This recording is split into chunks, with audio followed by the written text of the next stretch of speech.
where you see we have technology that can not only assist us, but can actually do some of the work. This is the biggest change I've seen in these products. Automation comes in. The big difference people have to understand is that not only can it do things like select the sample for you, it can also do the test work on the sample. So automation is truly extended that, as we say in the old days, that killer application of technology is finally gotten to a point to where I think CPAs are looking at it saying, this is real help, because the products, like I said, can actually become like a partner to you in this engagement. That's why I think everyone is taking much more of an interest in automation, because we finally gotten past data extraction into actually producing a quality audit product, which cuts hours out of the process. The thing too about testing, just to remind everybody, what you're doing is you're loading in the plan features, you're pulling in the data. This product's testing 100% of those plans. So what is eligibility? Eligibility means you have to be older than 21. So it's going to test 100% to see that everybody's older than 21.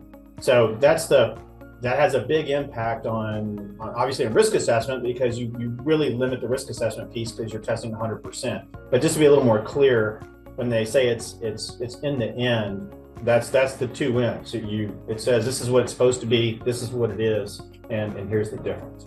And you can track it chronologically as it moves through the audit. One thing I'll point out to that auditors really appreciate about this approach is that some automation has limits in the amount of rules you can add.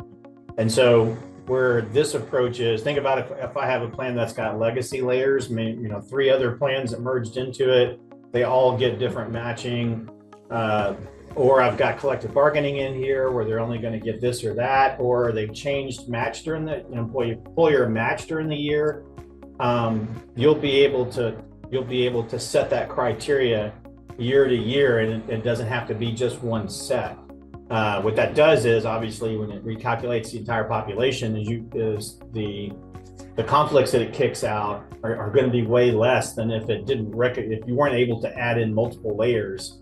You're going to get a lot more conflicts on some of these products. So this approach eliminates that. And for those of us that have plans that do have larger 401k plans, especially a legacy plan, that different people get different things, this automation approach eliminates you having to figure out how to select a sample to cover all that, because it's testing it all at 100%. So that's a huge efficiency boost to people that audit those types of plans like us.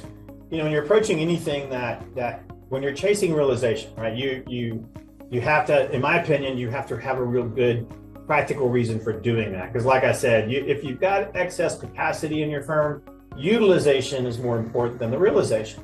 So if I'm doing 10 plans and I use automation and I do 10 plans in half the time, did that really, my realization went through the roof, but at the end of the day, I'm making the same amount of money.